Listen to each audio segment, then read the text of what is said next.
Bueno, vamos con la última pregunta de las de teoría de la literatura, que sería el teatro desde 1939. Esta es una pregunta muy interesante que os la estudié y que más o menos no son dos preguntas fáciles. Y la obra de Historia de una escalera es una obra bastante fácil, bastante asequible, que si entrara en selectividad, la teoría dice que podría ir relacionada con estas preguntas de teoría y sería una opción muy válida, muy buena para que hicierais un papel bastante digno en esta selectividad extraña que os va a tocar hacer este año. Empezamos en 1939, el teatro en 1939, termina la Guerra Civil. ¿Qué va a tener? Pues va a ser un teatro marcado, sobre todo, por una censura muy férrea, por autores, muchos autores han desaparecido, autores importantes, Lorca, Valle Inclán, todo esto no hace falta que lo nombréis, pero bueno, os pongo en situación un poquito. Los que van a quedar van a ser pocos y no van a querer arriesgar. ¿Por qué? Porque además va a haber, aparte de la censura, ellos mismos se van a autoimponer cierta censura porque los autores teatrales necesitan de un empresario que vaya por detrás representando sus obras. ¿Esto qué va a provocar? Esto va a provocar que muchos empresarios van a coger obras de autores que arriesguen poco, como es bastante obvio, y el público además va a querer ese tipo de obras, ¿vale? Además va a aparecer un nuevo competidor, que va a ser el cine. El cine en los años 40 empieza a despegar. El cine al final va a ser un espectáculo de masas también, bastante más barato que una representación teatral. Años 40. En los años 40, si recordamos la pregunta anterior, había dos tendencias, el teatro innovador y el teatro triunfante, pues va a continuar el teatro triunfante, tanto en lo serio como en el teatro de humor, si recordamos. En los apuntes que os he dado, en el teatro serio, cuando nos empieza a hablar del teatro de humor, nos habla de continuidad con las formas y los temas dramáticos anteriores a la Guerra Civil Española, tanto en autores que siguen un teatro serio, nos nombra, por ejemplo, siguen la estela de Benavente, Jacinto Benavente, nos nombra, por ejemplo, a José María Pemán, Joaquín Calvo Sotelo, se puede nombrar a uno de los dos, tampoco es obligatorio. Luego tenemos el teatro del humor. En el teatro del humor sí van a destacar dos autores, que van a ser Enrique Jardín Porcela y Miguel Miura. Jardín Porcela va a buscar situaciones muy inverosímiles, situaciones muy absurdas, como por ejemplo Cuatro corazones con freno y marcha atrás, donde se nos plantea que se encuentra un elixir para la eterna juventud, por ejemplo. ¿Qué va a ocurrir? Así como Valle Inclán buscaba siempre la innovación y le daba igual que sus obras no pudieran ser representadas, Jardín Porcela sí va a buscar ese beneplácito del público, ese beneplácito de la crítica, esa posibilidad de ser representado. Por lo tanto, aunque va a tener ideas muy innovadoras y muy buenas, siempre se van a ver coartadas por esa posibilidad de que su teatro sí pueda ser representado y no le ocurra como a otros autores, como por ejemplo le ocurrirá a Miguel Miura. Miguel Miura escribirá una gran obra, que es Tres sombreros de copa, la escribe en el año 32, pero esta obra hasta el año 52 no se va a representar. Va a ser el TEU, el Teatro Español Universitario, quien se va a lanzar a representar Tres sombreros de copa, como muy bien explica aquí. La obra contiene un poder crítico y corrosivo muy grande, es decir, fue la propia censura la que no quiso. Miguel Miura colaboró en una revista que se titulaba La Codorniz y cobró gran fama porque tenía un humor muy satírico, un humor muy llamativo. La Codorniz se trata de una revista donde se publicaban tiras cómicas, donde se publicaban viñetas, donde se tiraba de mucho humor y de mucha ironía. Miguel Miura verá marcada su producción por esta imposibilidad de representar su gran obra que es Tres sombreros de copa. Escribirá otras obras, pero ya su creatividad se verá un poquito más cortada, ¿vale? Otras obras, podéis poner la que queráis, Maribel y la extraña familia, Ninedi y un señor de Murcia, cualquiera de las dos, las podéis poner, ¿vale? Pasamos la década de los años 40 y llegamos a la década de los años 50. Y, oh, sorpresa, si en la novela ya vimos cómo en los años 50 había una novela realista y en los años 50 había una lírica también realista, pues en el teatro no va a ser menos. En los años 50 va a estar marcado por un teatro realista. Ese teatro realista va a tener dos autores principales, Antonio Buro Vallejo y Alfonso Sastre. Antonio Buro Vallejo es el autor que escribirá Historia de una escalera, que es la obra que nos va a ocupar en esta tercera evaluación, obra que fuimos a ver representada y obra que hemos leído en clase. Es decir, si os fijáis, si recordáis un poquito la obra, estos autores van a hablar de posibilismo e imposibilismo, como nos dicen los apuntes.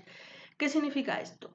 Posibilidad de que se represente a pesar de ser crítica o imposibilidad de que se represente, precisamente por la cantidad de crítica que contiene la obra. Entonces, vamos a tener a dos autores enfrentados. Buro Vallejo, por un lado, va a ser el posibilista, va a introducir una crítica, va a ser moderadamente crítico, pero él quiere que llegue al público.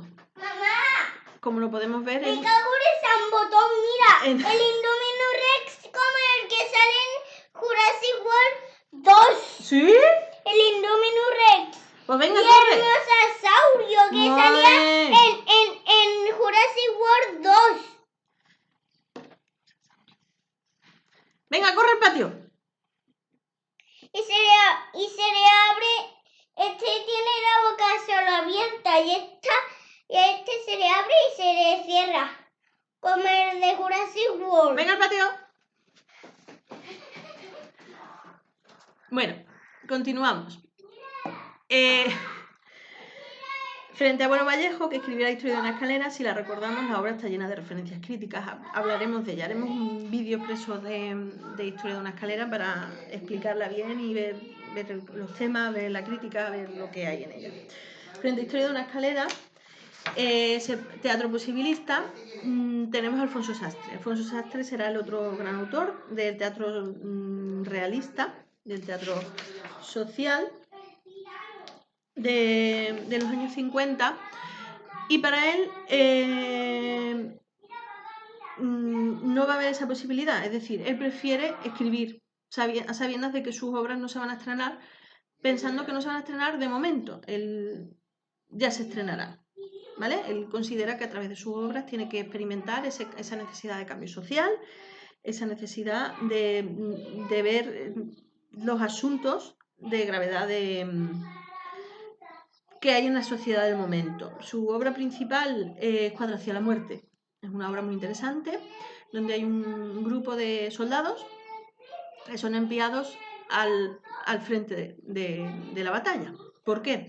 Todos han cometido algún tipo de crimen o delito y en vez de enviarlos a la cárcel, su castigo va a ser que los van a enviar al frente. Es decir, van a estar en una caseta, en una especie de garita, donde van a tener que estar esperando que venga el enemigo para ser los que avisen. Obviamente los están poniendo al frente, los están condenando a muerte.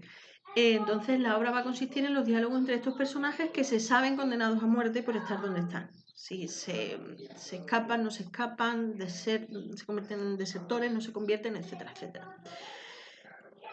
Los años 60 aparece un parrafito muy pequeño. Simplemente va a haber una continuación con la línea más tradicional del teatro. Aparecen varios autores. Podéis nombrar un par de ellos.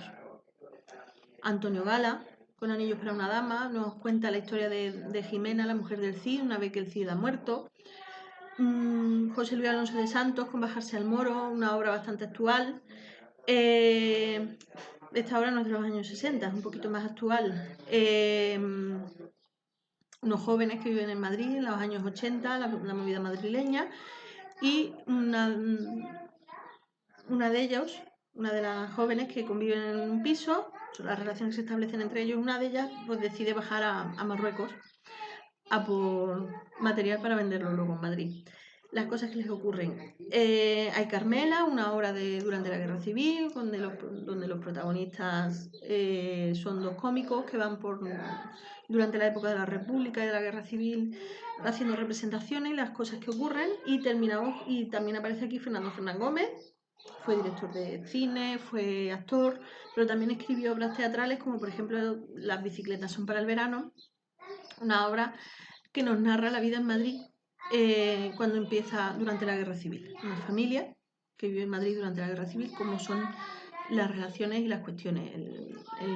El niño protagonista quiere una bicicleta y como le ha quedado física o química, el padre no se la compra y tiene que esperar. Pero en medio se interpone la guerra civil, paralizando su vida y la de todos sus vecinos.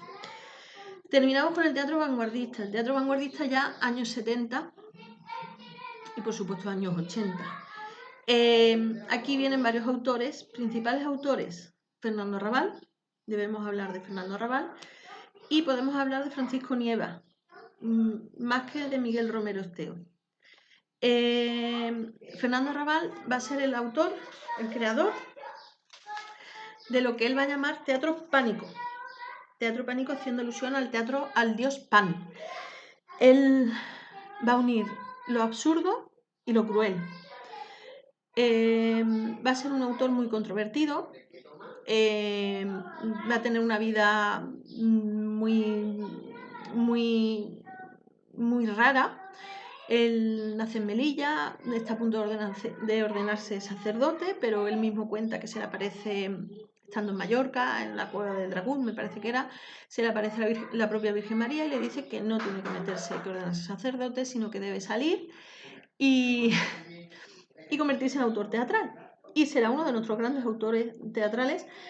Sigue vivo, se tuvo que exiliar, se tuvo que ir a Francia porque era un teatro demasiado llamativo para el franquismo.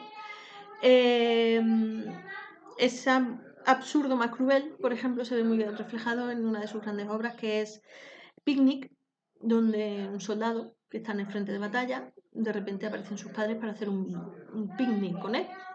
Imaginaos las situaciones extrañas donde esa madre se pone a hacer punto en medio de un bombardeo. Aparte de que este señor, él mismo va a crearse un personaje. Un personaje público que no tiene que ser él en la realidad, pero él mismo dará vida a su propio teatro en sí mismo. Luego, por otro lado, pues podéis hablar de que nacerán lo que son los grupos teatrales. Esos grupos teatrales, todavía hay muchos que siguen realizando espectáculos, como por ejemplo la Fura dels Baus, la Cubana, estaba celebrando hace poco su aniversario. El Joglars, si os fijáis, casi todos son de origen catalán, muchos de ellos. Van a ser